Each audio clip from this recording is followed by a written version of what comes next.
Hello, welcome to 2026. It's not the morning, not by any means, it's like 2 p.m. But I was busy in the morning and now my afternoon is not free. I am doing stuff, I am working, but it's to my own schedule. So I thought, well, what's my excuse for not fitting in a little chat with myself? I had some singing lessons this morning. They went really well. I have quite a few students, but these students in particular are kind of special to me in a non-creepy way because they are literally me. One is me at 12, 13, and the other is me. Granted, she's more advanced than I was at that age, but like her worries are the same as me at like 16, 17. So love working with those guys. They take on everything I say. They actually practice at home. It's just good vibes, and it's very rewarding for me to essentially help my younger self. It's very cute.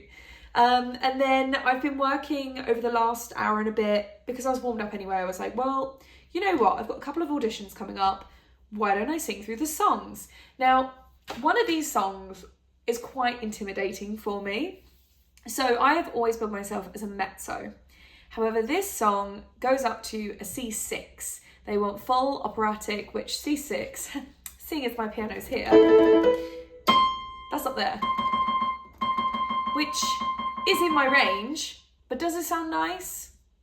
Not sure. Is it something that I would whip out in an audition normally? Probably not, but we're gonna do it. I've sung higher than that before, but I sung through it today and I was like, you know what?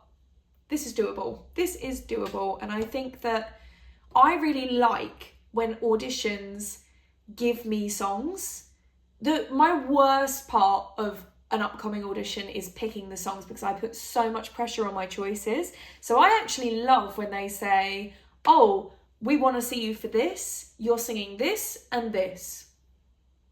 Love that. My main concern, honestly, with this is that there is a dance recall. And if you know me, you know I can't dance. Although, guys, I'm doing it. I booked my first dance class. It's tomorrow. It's a dance for actor singers, which I think is a really good way for me to ease in. I really need to work on my dancing. It's something that's held me back for years and years and years. I'm also concerned that some of the auditions that I have coming up as well are like, oh, you won't need your heels and tap shoes until the second round. And I'm like, you think I can tap? Where on my CV does it say I can tap? I suppose it's the route, right? Because most people going for these are musical theatre trained. I am not musical theatre trained. I am an actor who learnt to sing kind of on the side here and there. Now I bill myself as an actor singer, but I am certainly not a triple threat musical theatre person, and I don't bill myself as that. So I'm like, y'all didn't tell me there was gonna be a tap round, but it's fine because my thought is at this point I'm like, it's a free dance class. I just need to get back in the room. I haven't done proper auditions bar like one or two scattered in so long, and I feel like I just need to get back into it because it's absolutely a muscle. If you're not someone that is in this industry, auditioning is like interviewing. Like you develop skills not around the performances that you do within the audition, but the idea of auditioning itself. Same with like exam technique, there's audition technique, right? And I am rusty, so I'm excited to be going back to auditions and kind of not knowing what I'm doing.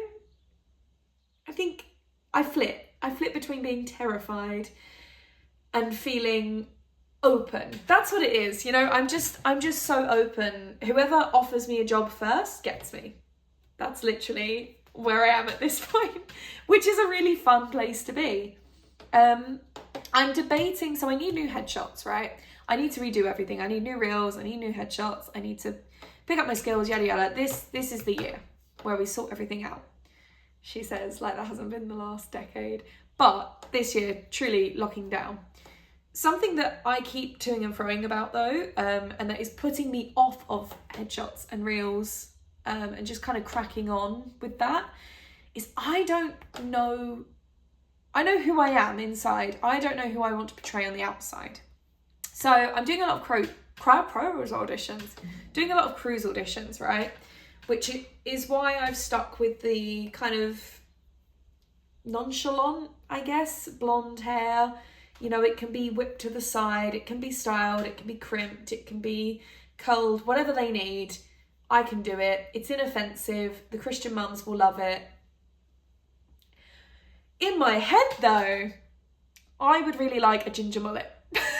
Like I would like full David Bowie, or maybe with a fringe. I think I could do with a fringe, the forehead wrinkles are coming in. But I want more piercings, I want tattoos. I mean, I haven't done those because number one, I'm lazy. Number two, I'm scared of commitment. And number three, money. But in my head, I'm like, aesthetically, I want to look a certain way. I just don't know if, like, how much is it going to affect things? Because I had ginger hair for a while. If you don't know, I was actually a redhead when I went out to China. I've been a redhead before. I loved it.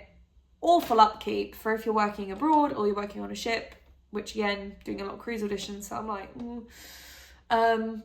but I loved the aesthetic. I didn't quite figure out how to dress for it because I'm so used to dressing for blonde. That when the ginger came out, I was like, oh God, colours clash. All my wardrobe is wrong. And I think I just existed in black for a long, long time. But I did really like the vibe, and I actually liked the castings that came through. I don't know if it was a coincidence, but I found that I was getting more interesting self-tapes come through. So very much enjoyed being ginger, very much debating going back.